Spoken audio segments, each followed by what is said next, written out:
Ladies and gentlemen, Miss Abby Guinness.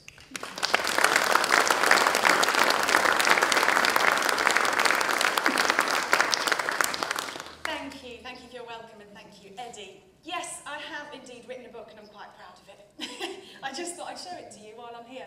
And it's called The Word of the Wives. It's a bit of a play on words, the word being the Bible. And the wives are the wags, the wives and girlfriends of Bible characters. And the reason I went for that perspective is because I love stories, absolutely love hearing some stories. And I was just listening with rapt attention as well as telling us some of the stories of those people that he's been working with. And I love the stories of those people today and the stories of people through the years and through the ages and in the Bible. And I love trying to find ways of telling those stories in a new way that might make them really hit home for the first time or in a different way, just to kind of personalise it, I suppose, as Eddie was just saying then, that we can so often think in general terms rather than specific terms. So for me, I think about the person's family and the people that they might know. And it says in Genesis in the Bible, the first book of the Bible, that when two people get married, a husband and a wife, they become one flesh. Now I figure if one part of one flesh is hurting, the other part must be hurting too. And you go through everything together, don't you? Which is how I struck on this idea of telling the stories from the wife's point of view. So in the book you hear from Mrs Noah, who she finds herself often doing the lion's share of the work, and Noah's share as well. Sorry, that's a bad pun, wasn't it? I think it deserved a groan. And we hear from people like Mrs Jonah, who is just desperate for her husband to tell her the truth. She's not entirely sure about the big fish story. We hear from 26 different women, different Bible stories. And I was approached by CBM recently to say, would you tell another story? Would you tell the story of Mrs Bartimaeus? And I was absolutely delighted because I think the work of CBM is fantastic, and I was thrilled to have a chance to actually engage with it properly and look a bit deeper and be able to do something. So I started looking at the story of Bartimaeus. I should have actually clocked which of the Gospels it's in to tell you. It's more than one, but I can't remember. It appears in the Gospels. Thank you, Mark, apparently. I trust you're right about that. And what struck me when I read the story, it says, Bartimaeus says to Jesus, "You can make me see again." And that word "again" struck me, that he probably wasn't blind from birth, that he had perhaps gone blind, for him to ask the question or beg the action, "You can make me see again." And so I read through quite a lot of the literature from CBM and started to imagine this story of someone who had lost their sight and what kind of an impact that might have on their family. One of the characters in the book actually is Mrs Pharaoh. Now, Pharaoh is quite an unusual way to tell the Exodus, I think. But Pharaoh says, "The Hebrew people are my slaves and I'm not going to let them go." And he resists 10 times to the tune of 10 plagues in response.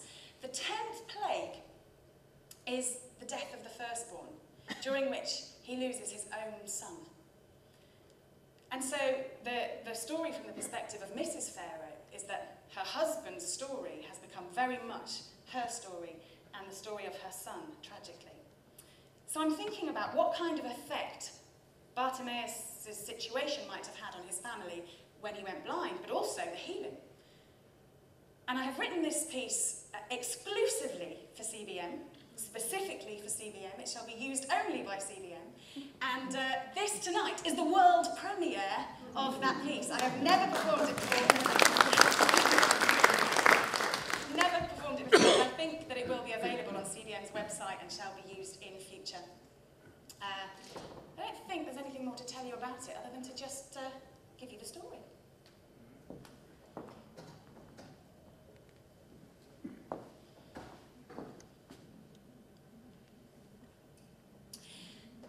My hubby was a bit of a joker, town clown, always with a practical joke up his sleeve and mischief in his eyes.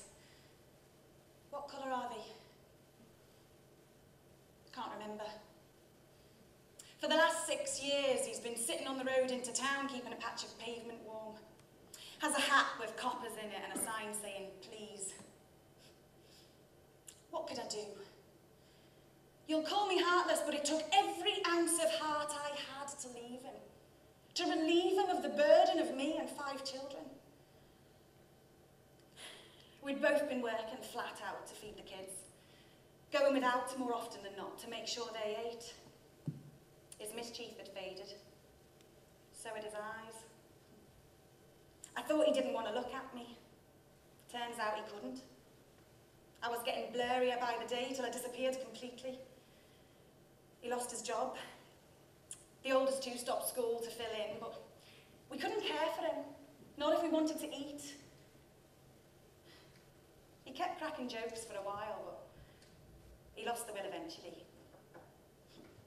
He lost the will for anything. Lost everything. But then, a few weeks back, I started hearing rumours about this new medical man doing the rounds. And the rumours started getting closer. He was coming here. So, this morning, I went to check him out on his way into town.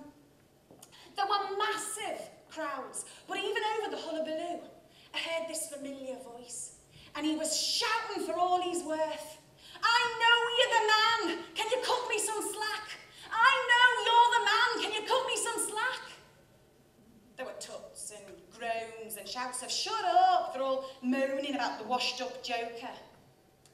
Until the healing man says, get him over here. I have never seen Bart move so fast.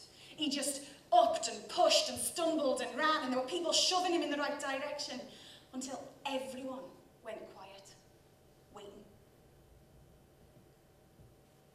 What can I do you for? Says the man. Like, he's got all the time in the world and favours to burn. Bart said it like he wanted to believe it. You can make me see again. Done. Just like that. Years reversed, eyes like new. Mine were weeping as I pushed my way towards him, and Bart's were shining. And he's not the only one. The healer looks like this has made his day, like he's been allowed to do what he wanted to do all along. And then Bart picks him up and starts jumping up and down like a football hooligan. There was a gasp of shock. But the man's laughing his head off. It was infectious. We were all laughing like we haven't in years. Everyone is seeing differently. The crowds are seeing miracles. The scoffers are seeing a real person. The employers are seeing potential. The kids seeing their dad. Oh, he can see again. And I can see him. Figs. That's what colour his eyes are. I don't mean to sound ungrateful, but it is going to be a mixed blessing. I mean, Bart's going to be straight back to his old tricks, isn't he? Mischief galore. Only this time, he'll have all our cheeky kids as backup. If you've any sense, you'll watch it out.